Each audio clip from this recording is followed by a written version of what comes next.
శ్రీమాత్రే నమః. వసిన్యాది దేవతలకు వ్యాస భగవానికి నమస్కరిస్తూ మనం శ్రీ లలితా రహస్య సహస్రనామ స్తోత్రంలో నిన్న 151 శ్లోకంలో ఉండే విశేషాంశాలు తెలుసుకున్నాం. ఈరోజు 152 శ్లోకంలో ఉండే విశేషాంశాలని తెలుసుకుందాం. 152 శ్లోకం.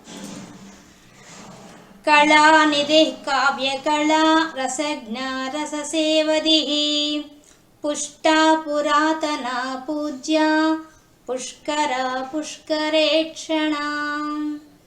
కళానిధి అమ్మవారు సర్వ కళలకు నిధి వంటిది.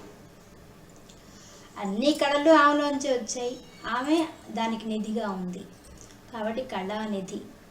షోడశ కళానిధి చంద్ర రూపంలో ఉన్న తల్లి కాబట్టి ఆమెను కళానిధి అని అన్నారు. కావ్య కళ, కావ్యమే స్వరూపంగా ఉండట కావ్య కళ. ఆ కావ్యాన్ని రచించే వాళ్ళు కవులు. ఆ కవులకి శక్తినిచ్చి తల్లి ఎవరు? అమ్మవారే. ఒకసారి ఆదిశంకరాచార్యుల వారు దేశ పర్యటన చేస్తున్న సమయంలో కొంతమందితో వాదించవలసి వచ్చింది. ఆయన అలా అమరసింహుడు అనే ఆయనతో వాదిస్తాడు. వాదించేటప్పుడు ఆయన సిద్ధాంతానికి ఈయన దేనికి కొంచెం తేడా ఉంది. ఆ వాదించే సమయంలో అమరసింహుడు ఏం చేస్తాడంటే ఆయన సరస్వతీదేవి ఉపాసకుడు. అందువల్ల ఆ సరస్వతీదేవిని ప్రార్థిస్తాడు. అమ్మా, నేను ఆయన జయించలేను కాబట్టి నాకు సహాయం చేయమని ప్రార్థిస్తాడు. అప్పుడు అమ్మవారు ఏం చెప్తారు? ఆయనతో వాదించే సమయంలో నన్ను ఆవాహన చేయి, నేను వస్తానని చెప్తుంది. అప్పుడు ఏం చేస్తాడు అమరసింహుడు?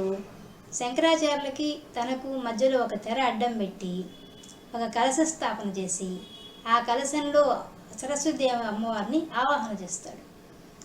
అప్పుడు సరస్వతీదేవి దాంట్లోకి వస్తుంది. వాదన మొదలు పెట్టంగానే వాదన పెరిగే కొద్దీ ఆదిశంకరాచార్యులు ఆశ్చర్యపోతారు. చాలా చక్కగా ఆయన వాదిస్తూ ఉంటాడు. కొంచెంసేపటికి ఆయనకు అర్థమైపోతుంది, వాగ్దేవత అయిన సరస్వతీదేవే సాక్షాత్తు వచ్చి వాదిస్తోందనే విషయం తెలుసుకుంటాడు. తెలుసుకొని అమ్మా, దైవమే లేని వారికి సహకరిస్తున్నావా నువ్వు అని మనసులో అనుకుంటాడు.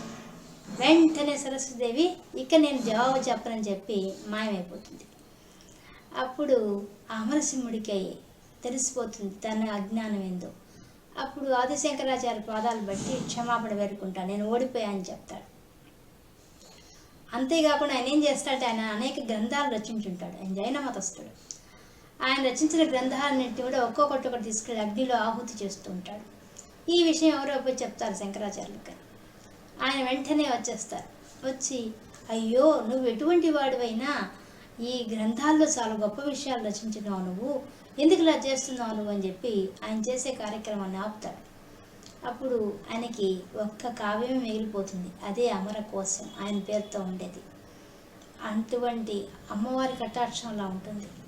ఆ భక్తుడి కోసంగా ఆమె వచ్చి వాదించింది. కావ్యకళ, ఆ కావ్యాల కోసం ఆమె వచ్చేసింది. కాబట్టి కావ్యకళా స్వరూపం అమ్మవారు. మరి ఆ కావ్యాలు ఎలా ఉంటాయి? కావ్యాలు ఎలా ఉంటాయంటే మనకి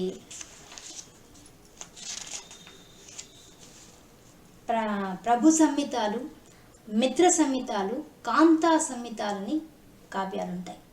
ప్రభు సంహితాలంటే ప్రభువులాగా శాసిస్తాయి. మిత్ర సంహితాలంటే ఒక మిత్రునిలాగా హితవు చెప్తాయి. కాంతా సంహితాలంటే ఒక స్త్రీ సాంగత్యంలాగా రమ్యంగా ఉంటాయి. ఆ విధంగా మనసును మనకు ఆనందింపచేస్తాయి కావ్యాలు. మళ్ళీ దృశ్య కావ్యాలు కొన్ని, శ్రవ్య కావ్యాలు కొన్ని ఉంటాయి.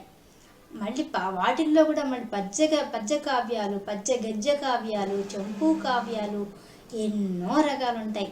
వీటి అన్నింటినీ రాయాలంటే కవులను అనుగ్రహించేది ఎవరంటే సరస్వతి స్వరూపంగా ఉన్న ఆ తల్లి కటాక్షం లేకపోతే మాత్రం ఇన్ని కావ్యాలు రూపం దాల్చవు. కాబట్టి కావ్య రూపంలో ఉంది ఎవరంటే అమ్మవారే. మరియు కవ్యుడు శుక్రాచార్యుని పేరు. ఆ కవ్యుని ఎందు మృత సంజీవని విద్యగా ఉండేది ఎవరంటే అమ్మవారే. అందుకని అమ్మవారిని కావ్య కళ అని పిలుస్తున్నారు. ఇంకా రసజ్ఞ, అమ్మవారికి ఏముంది? రసజ్ఞ, రసము తెలుసట ఆమెకి. నిజంగా రసం ఇచ్చిందే, ప్రపంచానికి రసం ఇచ్చే రసస్వరూపిణి ఆమె. ఆమెకు తెలియకుండా ఏముంటుంది? రసం మొత్తం ఆమెకు తెలుసు. ఆ రసం, ప్రపంచంలో ఉండే రసాలన్నీ ఎన్ని రకాలు? నవరసాలని చెప్తుంటాం మనం. ఆ కావ్యాల్లో ఉండేది కూడా నవరసాలే. ప్రపంచం అంతా ఉండేది నవరసాలే. మన జీవితం కూడా నవరసాలే. నవరసాలు లేకుండా ఎక్కడుంది మనకి? కాబట్టి నవరసాలు ఏంది? శృంగారం, వీరం, కరుణ, అద్భుతం, హాస్యం, బీభత్సం, భయానకం, రౌద్రం, శాంతం. ఈ నవరసాలు, ఈ నవరసాలు అమ్మవారి కళ్ళల్లోనే ఉన్నాయని చెప్పి ఆదిశంకరాచార్యులు గారు ఒక శ్లోకమే చెప్పారు సౌందర్యలహరిలో. శివే శృంగారార్ద్రా తదిచద జనే కుత్సన పరా సరోషా గంగాయాం గిరిశ చరితే విస్మయవతి హరాహిభ్యో భీతా సరసిరుహ సౌభాగ్య జననీ సఖీషు స్మేరాతే మయి జనని దృష్టి సకరుణా అని చెప్పాడు ఆయన. ఆమె కళ్ళు ఎన్ని భావాలు పలుకుతాయంటే, శివుడితో ఉన్నప్పుడు శృంగార భావం పలుకుతుందట. ఆయనకంటే ఇతరమైన వాళ్ళతో జుగుప్సగా ఉంటాయంట ఆమె కళ్ళు. మళ్ళీ ఆయన ధరించిన ఆభరణమైన పాములు చూస్తే భీతి కలుగుతుందట.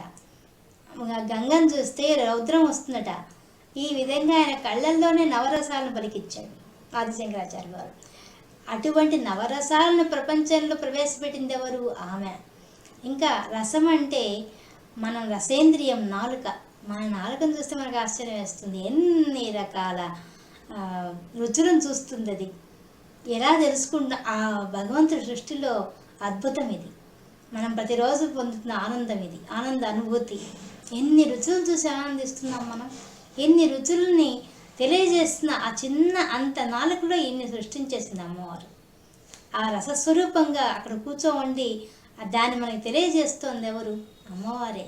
కాబట్టి అమ్మవారిని ఏమన్నారు? రసజ్ఞ అన్నారు.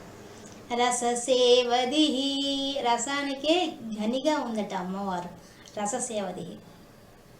ఈ విశ్వంలో ఉండే అన్ని రసాల యొక్క సారం అంతా కూడా ఆమె. ఆమె లేకపోతే ఈ విశ్వంలో ఎక్కడున్నాయి రసాలు? ఈ నవరసాలు ఎక్కడి నుంచి వస్తాయి?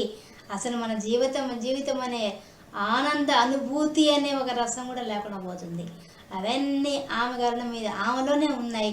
అవే బయటకు వచ్చి మనలో ఘనస్వరూపంగా ఉన్నాయి.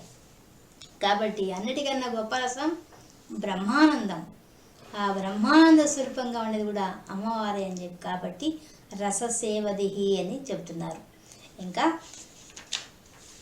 పుష్ట, అమ్మవారట పుష్టిగా ఉన్నారట. ఈ విశ్వాన్నంతా ఎలా నడుపుతోంది? తన 36 తత్వాలతో పుష్టిగా నడిపిస్తోంది కాబట్టి పుష్టిగా ఉంది ఆమె. పుష్ట అన్నారు. ఇంకా పురాతన, ఆమె ఎప్పటి ఆమె ఇన్ని ఇస్తోంది, ఇన్ని రసాలు ఏర్పాటు చేసిన ఆమె ఎప్పటిది? అన్ని లోకాలని అన్నిటిని సృష్టించింది. కానీ వీటి అన్నింటికంటే ముందుంది కాబట్టి ఆమె పురాతన, చాలా ప్రాచీనమైంది. ఇంకా పూజ్య, అటువంటి ఆమెను మనం పూజించాలా? పూజించబడుతోంది? ఎవరి చేత పూజించబడుతోంది? అన్ని లోకాలు సృష్టించింది, అందరినీ సృష్టించింది, అందరి చేత పూజించబడే అర్హత ఆమెకు ఒక్కదానికే ఉంది. కాబట్టి పూజ్య అని చెప్తున్నారు. ఇంకా పుష్కర, అమ్మవారి పుష్కర అంట. పుష్కం పోషణం రాతి ఆదత్తే అసౌ పుష్కర. పుష్కర పోషణ శక్తి, విశ్వాన్నంతటిని పోషిస్తోంది ఆమె కాబట్టి పుష్కర. ఇంకా పుష్కరాన్ని మనకు పుష్కరాలు వస్తుంటాయి. 12 మాసాలు తిరగంగా వచ్చేదాన్ని ఒకదాన్ని కాలాన్ని పుష్కరం అంటారు. ఆ కాలస్వరూపంగా ఉండేది కూడా ఆమె.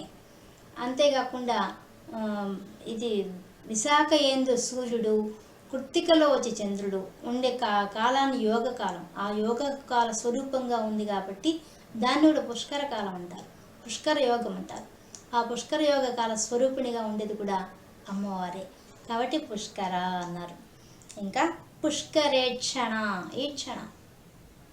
ఈక్షణం అంటే కళ్ళు. అమ్మవారి కంటి చూపు ఎలా ఉంది? పుష్కరంగా ఉంది, పుష్కలంగా ఉంది. అంతటా ఆమె కళ్ళేంది సూర్యుడు, చంద్రుడు, అగ్ని, ఈ విశ్వాన్నంతా తన కళ్ళతో అనేకమైన కళ్ళతో చూస్తూ ఉంది, పుష్టిగా చూస్తోంది. చూసి ఏం చేస్తోంది? రక్షిస్తోంది. ఒక బిడ్డ తన తల్లి బిడ్డను కాచుకున్నట్టుగా తన కళ్ళతో కాచుకుంటోంది. అటువంటి చూపు మనకిమ్మని చెప్పి ఆదిశంకరాచార్య గారు సౌందర్యలహరిలో అడుగుతాడు. అమ్మా, నువ్వు ఇంత బిడ్డల్ని కాచుకున్నట్టుగా నీ కంటితోనే కాచుకుంటున్నావు అమ్మా, నీ కంటిలో ఆ చూపులో ఎప్పుడు నేను స్నానం చేస్తాను అడుగుతాడు ఆయన. నువ్వెక్కడో ఉన్నావు, దృశాద్రాగీయస్య అంటాడు. ఎక్కడో ఉన్న నీవు, నీ చూపు ఎప్పుడు నా మీద పడుతుంది తల్లి, నేను ఎప్పుడు స్నానం చేస్తాను ఆ చూపులో అని అడుగుతాడు. కాబట్టి ఆ చూపు మన మీద పడాలే కానీ మనకు కూడా ఆ రసాస్వాదన పొందుతాం, ఆ ఆనంద అనుభూతిని పొందుతాం. ఒక కావ్యంలో వచ్చే ఆనందం కన్నా, ఈ ప్రపంచంలో ఉండే నవరసాలతో వచ్చే ఆనందం కన్నా కూడా అమ్మవారి అనుగ్రహంతో వచ్చే ఆనంద అనుభూతి, ఆ బ్రహ్మానంద ఆనందం ముందు ఏ ఆనందం సాటి రాదు. అది చెప్పడమే ఈ శ్లోకంలో ఉండే సారాంశం. ఇది 152 శ్లోకంలో ఉండే విశేషాంశాలు. రేపు 153 శ్లోకంతో కలుసుకుందాం. సర్వం శివార్పణమస్తు. స్వస్తి.